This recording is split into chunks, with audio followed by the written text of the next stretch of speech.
الحمد لله رب العالمين والصلاة والسلام على رسولنا وإمامنا وإمام سائر الأنبياء محمد رسول الله صلى الله عليه وسلم وبعد فأعوذ بالله من الشيطان الرجيم بسم الله الرحمن الرحيم تعاونوا على البر والتقوى ولا تعاونوا على الإثم والعدوان ঐতিহ্যবাহী ইতনা ইউনিয়ন কর্তৃক আয়োজিত ইতনা ইউনিয়ন ইসলামী আন্দোলন কর্তৃক আয়োজিত আজকের এই গণসমাবেশে উপস্থিত সমাবেশের প্রধান অতিথি হযরতুল আল্লাম আলহাজ হযরত মাওলানা তাজুল ইসলাম হাফিজাহুল্লাহ, সমাবেশের বিশেষ অতিথি হিসেবে উপস্থিত রয়েছেন ইতনা ইউনিয়নের কৃতি সন্তান ঐতিহ্যবাহী ইতনা শামসুল উলুম মাদ্রাসার পরিচালক আলহাজ হযরত মাওলানা আব্দুল হান্নান হাফিজাহুল্লাহ সহ মঞ্চে উপবিষ্ট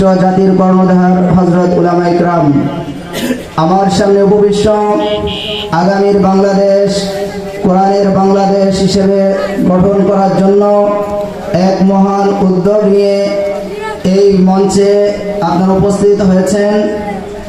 আমি সর্বপ্রথম আপনাদেরকে স্মরণ করিয়ে দিতে চাই, গত 5ই আগস্টের পর থেকে আমরা আমাদের বাংলাদেশে আওয়ামী দুঃশাসনের এক ঐতিহাসিক পতনের মাধ্যমে আমরা আমাদের বাক স্বাধীনতা ফিরে পেয়েছি।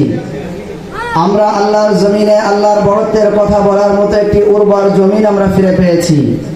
সর্বোপরি আল্লাহর জমিনে আল্লাহর হুকুমত প্রতিষ্ঠার জন্য কাঁটাবিহীন একটি রাস্তা আমরা পেয়েছি। যদি অক্লান্ত পরিশ্রম করে এই উর্বর জমিন আর এই সুন্দর মুসলিম রাস্তায় আমরা চলতে পারি, আশা করা যায় অদূর ভবিষ্যতেই আমাদের এই বাংলাদেশ কোরআনের বাংলাদেশ অবশ্যই হবে ইনশাআল্লাহ। আমরা সকলেই দেখেছি, আমরা সকলেই জানি, গত 5ই আগস্টের পূর্বে আমাদের এই বাংলাদেশের সকল সরকারি বেসরকারি অফিস আদালত এবং শিক্ষা প্রতিষ্ঠানে সমস্ত ডিপার্টমেন্টাল প্রধানের মাথার উপরে 2টা ছবি ছিল। আপনারা সকলেই দেখেছেন গত 5ই আগস্টে অপমান সূচক অবস্থায় এই 2টা ছবির কি অবস্থা হয়েছে আমরা সকলেই দেখেছি। সম্মানিত সুধী, এই 2টা ছবি সম্পর্কে একটু কথা না বললেই নয়।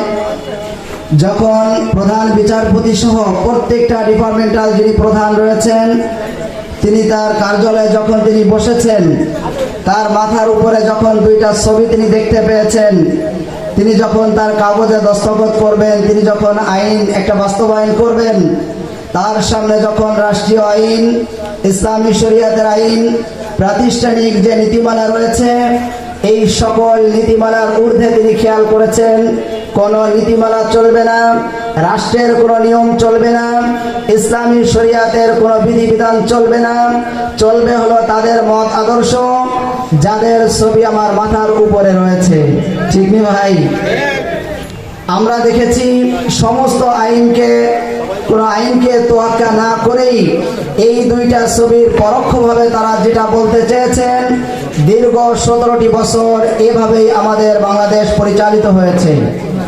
সম্মানিত সুধী, আমরা মনে করেছি আমাদের বাংলাদেশ আমরা স্বাধীনতা পেয়েছি। আমি আগেই বলেছি আমরা একটি উর্বর জমিন পেয়েছি। আমরা কি পেরেছি? এই 2টা খালি জায়গায় গণভবন এবং বঙ্গভবনের ওই 2টা খালি জায়গার রাষ্ট্রপতি এবং প্রধানমন্ত্রীর দায়িত্ব সম্পর্কে পবিত্র কোরআনের সূরা হজের আল্লাযীনা ইম্মাক্কানাহুম ফিল আরদি আকামুস সালাহ ওয়া আতাউয যাকাহ ওয়া আমারু বিল মা'রুফি ওয়া নাহাউ আনিল মুনকার, এই আয়াত থেকে আমরা সেখানে লিখে দিতে পেরেছি। আমরা কি প্রধান বিচারপতি এবং মহান সংসদের স্পিকারের মাথার সামনে কি আমরা লিখে দিতে পেরেছি ওয়ামান লাম ইয়াহকুম বিমা আনজালাল্লাহ ফাউলাইকা হুমুল কাফিরুন? আমরা কি অর্থ মন্ত্রণালয় অর্থমন্ত্রীর মাথার উপরে ওই 2টা খালি ছবির জায়গায় কি আমরা লিখে দিতে পেরেছি সূরা বাকারার ওই আয়াত আহাল্লাল্লাহুল বাইআ ওয়া হারামার রিবা? এখনো পর্যন্ত আমরা পারি নাই। অথচ এই 2টা ছবি দখল করার জন্য অন্য আরেকটা গ্রুপ কিন্তু তারা চেষ্টা চালিয়ে যাচ্ছে। সম্মানিত উপস্থিতি, আল্লাহ সুবহানাহু ওয়া তাআলা আমাদেরকে উর্বর জমিন দিয়েছেন। আল্লাহ সুবহানাহু ওয়া তাআলা আমাদেরকে একটি সুন্দর রাস্তা আমাদেরকে তৈরি করে দিয়েছেন। এই রাস্তা এবং এই উর্বর জমিনকে আমরা যদি কাজে না লাগিয়ে এই মাথার খালি জায়গার ছবি যদি অন্য কেউ দখল করে নিয়ে যায়, বাংলার 90% মুসলমান কাল কিয়ামতের ময়দানে মহান রব্বুল আলামিনের দরবারে কিন্তু তারা মুখ দেখাতে পারবে না। কাঠগড়ায় অবশ্যই দাঁড় করানো লাগবে। আল্লাহর সামনে কিন্তু জবাবদিহিতার জন্য কাঠগড়ায় অবশ্যই আমাদের দাঁড়াতে হবে। এজন্য বলতে চাই, আমরা উলামায়ে কেরাম, আপনারা দেখেছেন ইসলামী আন্দোলন বাংলাদেশ, বাংলাদেশ জামাত ইসলামী সহ অন্যান্য যত ইসলামী যে দলগুলি রয়েছে, আমরা সকলে ঐক্যবদ্ধভাবে মাঠে নেমেছি। একটাই মাত্র আমাদের উদ্দেশ্য, আমাদের এই বাংলাদেশ, আগামীর বাংলাদেশ, কোরআনের বাংলাদেশ আমরা গঠন করতে চাই।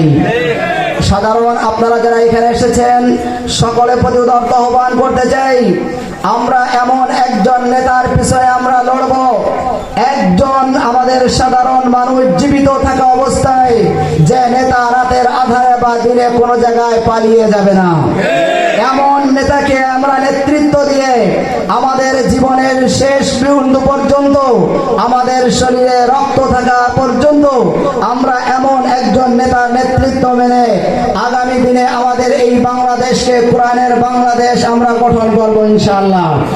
এই জন্য আজকের ইতনা ইউনিয়নের সর্বস্তরের জনগণ, আপনারা যারা এখানে এসেছেন সকলকে আন্তরিকভাবে মোবারকবাদ জানিয়ে আমি আমার সংক্ষিপ্ত বক্তব্য শেষ করছি।